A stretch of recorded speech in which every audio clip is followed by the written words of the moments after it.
روکنے کے بعد یہ کہا جاؤ مکہ المکرمہ کے اندر جو بھی اونٹ ہیں جو بھی جانور ہیں تمام جانوروں کو بند کر کے ہمارے پاس لایا جائے.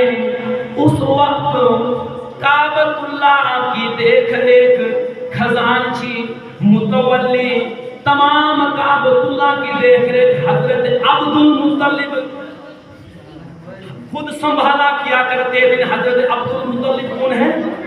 حضور نبی کریم علیہ السلام کے دادا جان رضی اللہ عنہ. جب یہ تمام مال ابرہا کی فوج نے اکٹھا کر کے لایا اس میں 200 اونٹ حضرت عبد المطلب کے تھے. کتنے اونٹ تھے؟ 200 اونٹ تھے. شام کے وقت حضرت عبد المطلب کو یہ معلوم ہوا کوئی ظالم بادشاہ یمن سے آیا ہے اور بھی دیگر جانوروں کو یہاں سے کٹا کر کے اس کی لشکر نے قید کر دیا ہے مقید کر دیا ہے. اپنے 200 اونٹوں کو لینے کے لیے حضرت عبد المطلب ابرہا بادشاہ کے دربار میں آئے. پوچھا کون ہو؟ ساری تاریخ بتانے کے بعد داستان بتانے کے بعد ہسٹری بتانے کے بعد ابرہا بادشاہ سے حضرت عبد المطلب کہتے ہیں میرے 200 اونٹ میرے حوالے کر دیے جائیں. کیا کہا؟ میرے 200 جو اونٹ تو نے قبضے میں کیے ہیں ان کو میرے حوالے کر دیے جائیں. ابرہا بادشاہ نے کہا ذرا غور کرنا. کہا میں تو آیا ہوں کعبہ گرانے کے لیے, میں تو آیا ہوں کعبہ کو مسمار کرنے کے لیے. تجھے تو کعبہ بچانے کی فکر ہونی چاہیے, تو اپنے اونٹوں کی فکر کیوں بتا رہا ہے؟ حضرت عبد المطلب نے تب کہا تھا اے ظالم بادشاہ تو سن لے, میں اونٹوں کا مالک ہوں, اونٹوں کی حفاظت کرنا میرا کام ہے. کعبۃ اللہ کا مالک اللہ تعالیٰ ہے, کعبۃ اللہ کی وہ خود حفاظت فرما دے گا. نعرہ تکبیر, نعرہ رسالت, جشن عید میلاد النبی. حضرات محترم کہ ایسا ہے میرے اونٹ میرے حوالے کر دیے جائے. ابرہا ظالم بادشاہ نے اپنی لشکر سے کہا اس آدمی کے حوالے اپنے 200 اونٹ کر دیے جائے. مسلمانوں حضرت عبد المطلب نے نبی کے دادا جان نے اونٹوں کو لینے کے بعد مکہ المکرمہ کی تمام وادیوں میں گلیوں میں محلوں میں گاہوں میں اعلان کر دیا کعبۃ اللہ کا گرانے والا آ رہا ہے, ظالم بادشاہ ابرہا آ رہا ہے. آپ لوگ گاؤں نیچے یہ کعبۃ اللہ کا علاقہ چھوڑ کے دیہاتوں کی طرف پہاڑوں پر چڑھ جاؤ. ذرا غور کرنا. تمام مکہ کے رہنے والوں نے عبد المطلب کی ابتدا میں اپنے مال مویشی بچے بیویوں کو نکالا مکہ المکرمہ سے اور اوپر بلند پہاڑیوں پہ چڑھ گئے. جس وقت صبح ہوئی رات ابرہا نے وہیں کعبۃ اللہ سے کچھ میل دور رات گزاری. صبح کیا کرنا تھا؟ کعبۃ اللہ مال اللہ گرانا تھا, کعبۃ اللہ کی بے حرمتی کرنی تھی, حجر اسود کو نکال کر یمن لے جانا تھا. مسلمانوں ذرا غور فرمانا, اپنے نبی کے نور پر قربان ہو جاؤ. اے میلاد منانے والوں, اے نبی کے نام پر مال قربان خرچ کرنے والوں, ذرا غور فرمانا. نبی کے نام پر جھنڈے بلند کرنے والوں, اے نمازیوں, اے میلادیوں, اے نمازیوں, اے حاجیوں, اے درود و سلام پڑھنے والوں, اے فاتحہ خوانی کرنے والوں, اے زیارتوں پہ شریعت کے نظر کے مطابق جانے والوں, ذرا غور فرمانا.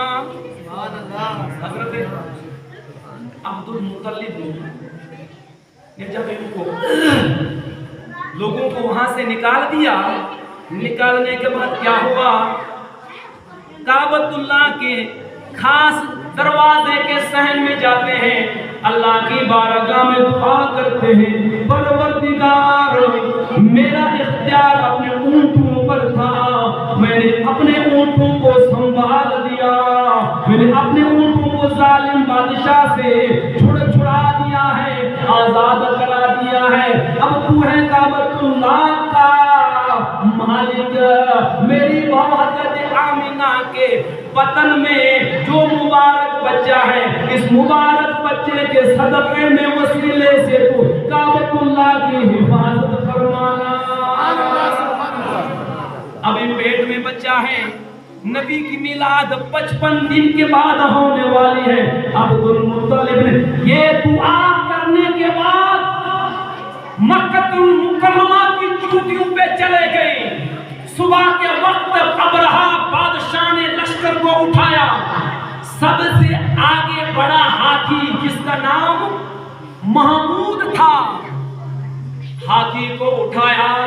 ہاتھی اٹھنے کا نام نہیں لے رہا تھا، ہاتھی کو مارا گیا، ہاتھی کو پیٹا گیا، ہاتھی کو ظلم و ستم کے پہاڑ توڑے گئے، لیکن ہاتھی اٹھنے کا نام نہیں لے رہا ہے۔ جب کعبۃ اللہ سے ہاتھی کے چہرے کو دوسری طرف موڑا تو کعبۃ اللہ سے جس چہرہ مڑا تو یہ ہاتھی اٹھ کر چلنا شروع ہو گیا، لیکن چلا کہاں؟ کعبۃ اللہ کی طرف نہیں، جہاں سے آیا تو وہاں کی طرف چلنا شروع ہو گیا۔ اب روکا گیا، پھر چہرے کو موڑا گیا۔ جب اس ہاتھی کو لشکر کو کعبۃ اللہ کی طرف چہرہ موڑا تو ہاتھی پھر بیٹھ جاتا ہے۔ یہی کچھ وقت سلسلہ ہوتا رہا، جس وقت اس نے ان جانوروں پر ظلم کیا اور بار بار یہ کہتا تھا میں کعبۃ اللہ کو دنیا سے نیست و نابود کر دوں گا، رب کے غضب کو جلال آ گیا۔ اللہ تبارک و تعالیٰ نے پرندوں کی فوج کو اس پر ڈال دیا۔ فوج کیا تھی؟ ابابیل۔ الم تر کیف فعل ربک باصحاب الفیل۔ ابابیل آ رہے ہیں، مسلمان ذرا غور فرمانا، چھوٹے چھوٹے پرندے، ایک پتھر ہے چونچ میں ہے، دو کنکریا پنجوں میں ہے، آسمان کے قریب جب آئے ایک ایک پتھر ان کے سر پہ پڑا، ایسے ختم ہوئے۔ اللہ تعالیٰ نے پورے اس قافلے کو، پورے اس ظالم اور جابر بادشاہ کے لشکر کو نیست و نابود فرما دیا۔ غور کرنا، کعبۃ اللہ ظالم سے رب نے بچا لیا۔ مسلمان ذرا غور کرنا، مسجد کا بچانے والا کون ہے؟ وہ اللہ زور سے۔ مدرسے کا بچانے والا کون؟ مسلمانوں کی حفاظت کرنے والا کون؟ میلاد کا انتظام کرنے والا کون؟ میلاد میں خرچ جو ہوتا ہے اس کو قبول کرنے والا کون؟ ہمارا یہاں بیٹھنا اس کو قبول کرنے والا بولو نا زور سے اللہ۔ اس کے بعد 55 دن کے بعد نبی کریم علیہ السلام کا میلاد مکہ المکرمہ میں ہوا۔ ایک مرتبہ درود پاک اللہم صلی علی سیدنا محمد، زور سے پڑھیں۔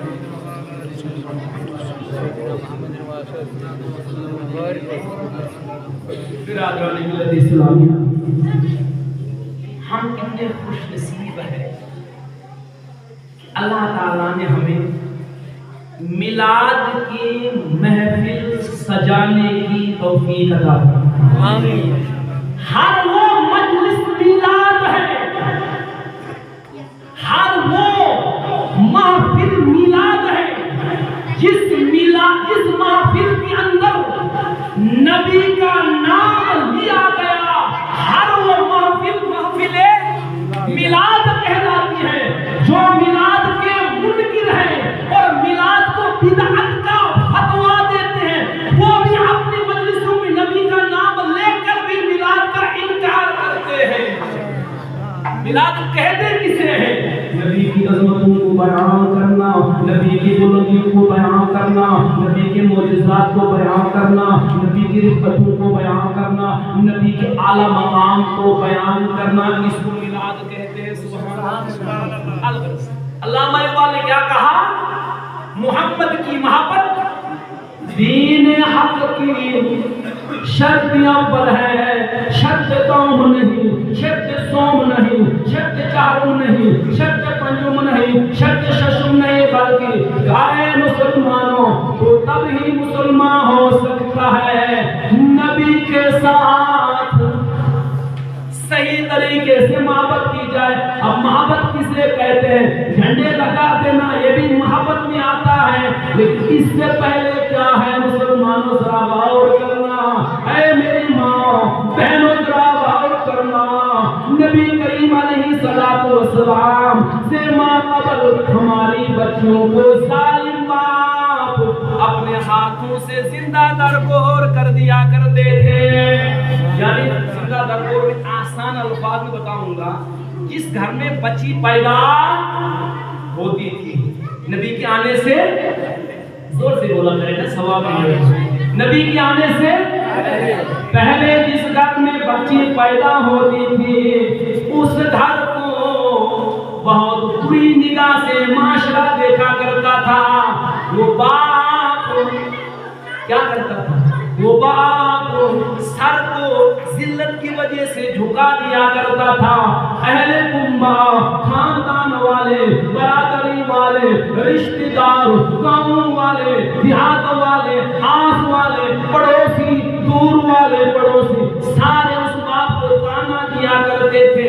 بچی کا پیدا ہونا بہت بڑا گناہ سمجھا جاتا تھا۔ ماشاءاللہ ایک انسان کے گھر میں بچی پیدا ہونے سے پہلے اس کی بیوی حاملہ ہو گئی، ذرا غور کرنا، بیوی جب حاملہ ہو گئی وہ چلا گیا کہیں تجارت پہ بزنس کرنے کے لیے دوسرے ملک میں، کہاں گیا؟ دوسرے ملک میں گیا بزنس کرنے کے لیے۔ بیوی کو کچھ ہدایت بتا کر گیا کہ اگر میرے بعد تیرے پیٹ سے جو بچہ پیدا ہوگا، اگر بچہ ہوگا یعنی لڑکا ہوگا تو پیار اور محبت کے ساتھ اسے پالنا، اس کی پرورش کرنا۔ اگر بچی پیدا ہو جائے گی تو اپنے ہاتھ اس کا گلا گھونٹ کے زمین میں دفن کر دینا۔ آپ نے نہیں بول کے میں نے کیا بولا؟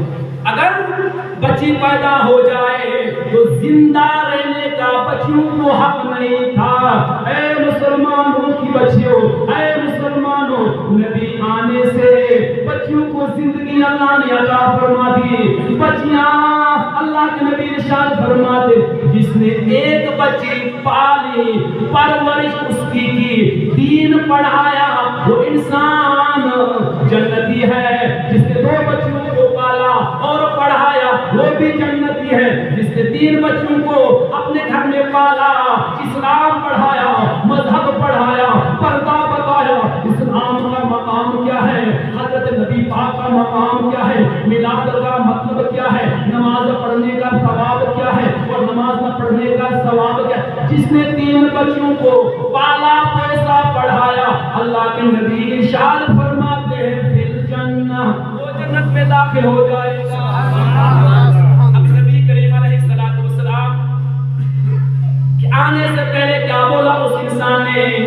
میرے گھر میں کیا ہو، اگر بیٹا پیدا ہو جائے، لڑکا پیدا ہو جائے تو کیا کرنا؟ پالنا، پرورش کرانا، اچھا لباس پہننا، اچھا خود نوش کی اشیاء دینا، اچھا کھلانا، اچھا پہننا، اچھا پلانا۔ مسلمان اگر بیٹی پیدا ہو جائے، لڑکی پیدا ہو جائے تو اپنے ہاتھ سے گلا گھونٹ کے مار دینا۔ وہ بندہ گیا، کئی سالوں کے بعد جب واپس آیا، واپس آنے کے بعد اس عورت کو ڈر تھا، بچی جب پیدا ہوئی، بچے کی جگہ کیا پیدا ہوا؟ لڑکی پیدا ہو گئی۔ لڑکی کو پیدا ہوتے پڑوس والوں کے گھر میں بچی کو چھپا دیا۔ ماں کی ممتا سے پوچھے، یہ ماں اپنی بچی کے ساتھ کیا، بچے کے ساتھ کیا محبت کرتی ہے؟ رب نے اس کے دل میں، اس کے قلب میں اولاد کی محبت کو پیدا کیا ہے۔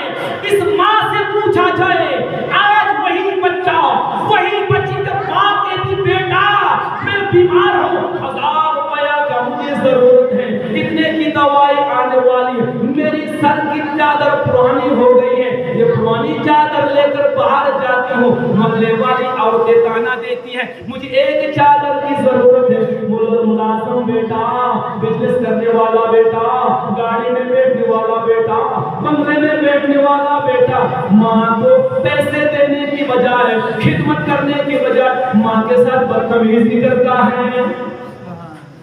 میلاد کا مقصد یہ ہے، ذرا غور فرمانا، کوئی نوجوان اگر بگڑ گیا ہے، باپ کے ساتھ بد اخلاقی کرتا ہے، ماں کے ساتھ بد اخلاقی کرتا ہے، ماں باپ کے ساتھ بدتمیزی کرتا ہے، میلاد کے صدقے میں اگر کوئی ایسا بیٹا بیٹھا ہوا ہے، آج وہ توبہ کر لے، جب اگر توبہ کر لے گا میلاد کے صدقے میں آج تک کے سارے گناہ رب معاف فرما دے گا۔ مسلمان ذرا غور کرنا، ذرا غور فرمانا، حضرت آدم کے علاوہ، حضرت آدم کا نہ باپ ہے نہ ماں ہے، حضرت آدم کے علاوہ تمام نبیوں کو رب نے ماں کے پیٹ سے پیدا فرمایا ہے۔